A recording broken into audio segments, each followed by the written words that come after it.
All right, so welcome back. We're going to continue on in our notes. We're going to be starting on page number 58, I believe. Let me check my notes. Yep, page 58. I'm going to share my screen, and we are going to go to this page number 58 from your notes. We're going to talk about ions today. All right, so let me just go and change my display settings because I don't like that side. All right, so what is an ion? And again, where this is on page number 58 of your student notes. So we have an atom, right? And an atom is where the protons are equal to the electrons. And that means that it is neutral. So it means the protons equal the electrons. That means it's neutral. That means the net charge is equal to 0. So net charge is the same. Net charge means overall charge is equal to 0. So an ion is not the same thing as an atom. It's a tiny little word, but you absolutely need to know what this concept is. It's going to carry us through. It's going to carry into a lot of different units. So an ion is a charged particle that has either gained or lost electrons. So a charged particle is either positive or negative. Those are our only two charges. And it's because we either gain or lose electrons. And remember, electrons are a negatively one charged particle. So if we gain particles or we lose -1 particles. So in this case, the protons do not equal the electrons.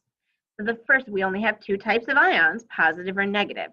So the first one is going to be our positive, right? I like to say cations are positive because cats have paws. And also this little T is like a little plus sign right in the middle. So the cation is positive. That means it lost electrons. I mean, this is something that's going to be a little bit weird for you. So if you see a plus, it means you're taking away electrons. And if you have an anion, I like to think of this as negative. It's got to be the complete opposite of the cation. So if the cation is positive, then the anion must be negative. If the cation loses electrons, then the anion gains electrons. So here we have a negative charge, and it means it gained electrons. So then again, this means that the protons do not equal the electrons. If I have a positive charge, that means that the protons are greater than the electrons. I have more positive than negatives. If I have a negatively charged particle, that means that the electrons that are negative are greater than the protons that are positive, right? A gain of electrons. So the first one I'm going to look at is a sodium with a +1, and then we'll look at a chlorine with a -1.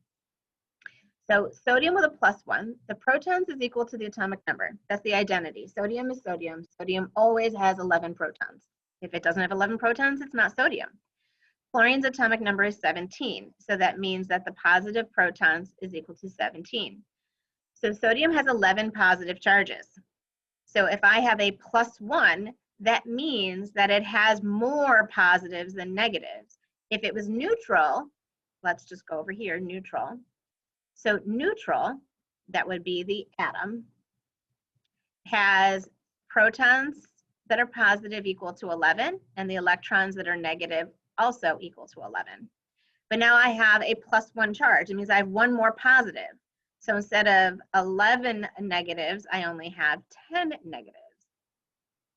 Right? So if I have 11 positive charges and 10 negative charges, my net charge is +1.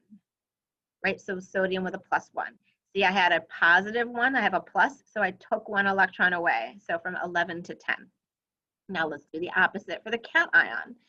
So if it was an atom that was neutral, right, because the word atom means neutral, then it would have 17 positive protons, and I would have 17 negative electrons, equal positive and negative.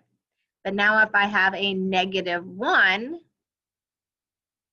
now my electrons, I have one more negative than I do positive. So then instead of having 17, I now have 18. So I have a +17 and a -18. So my -1 is my overall charge, net charge. So then if you have a positive, you take away an electron.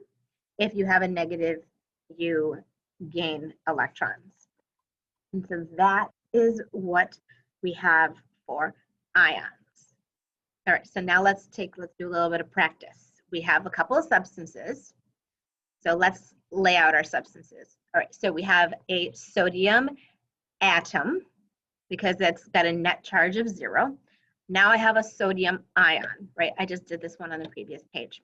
Now I have a fluorine atom because I have a net charge of 0, and I have a fluoride ion.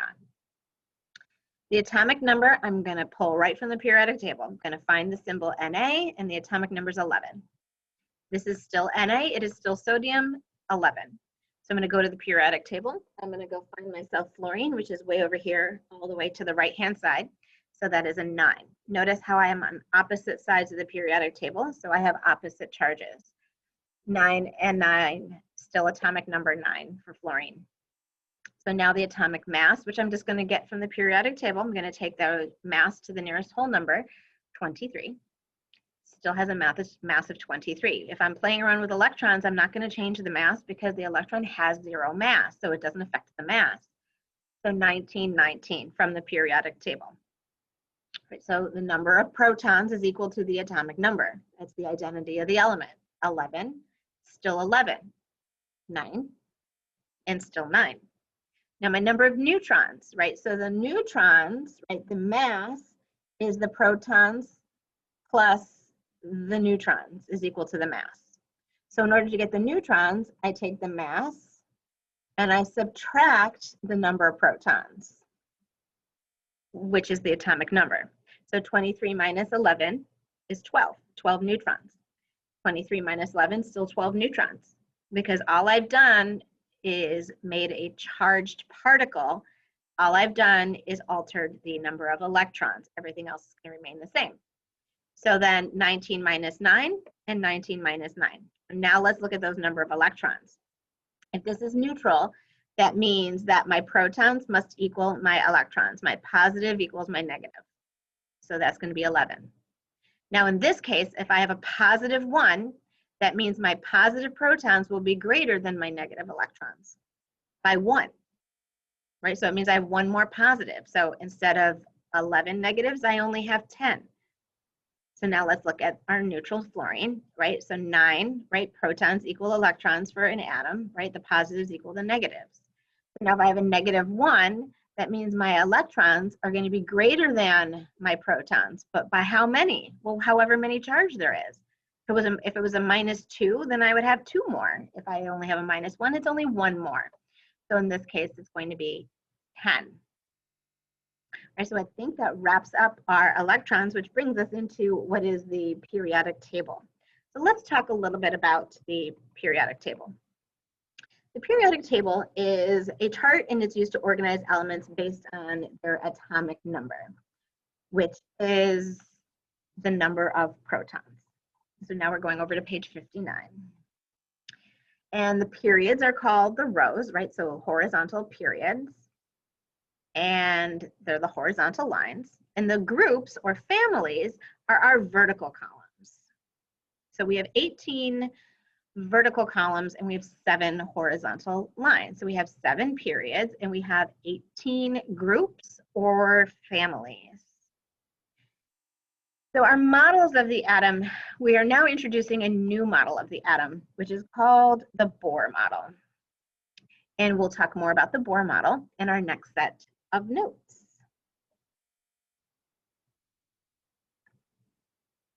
Oops, let me get to there's Niels Bohr. Let me stop my share. All right, so our next set of notes, we're going to continue on. We're going to talk about the Bohr model, and we're going to talk more specifically about how we're going to place electrons in energy levels and more about those orbitals. See you later. See you next time.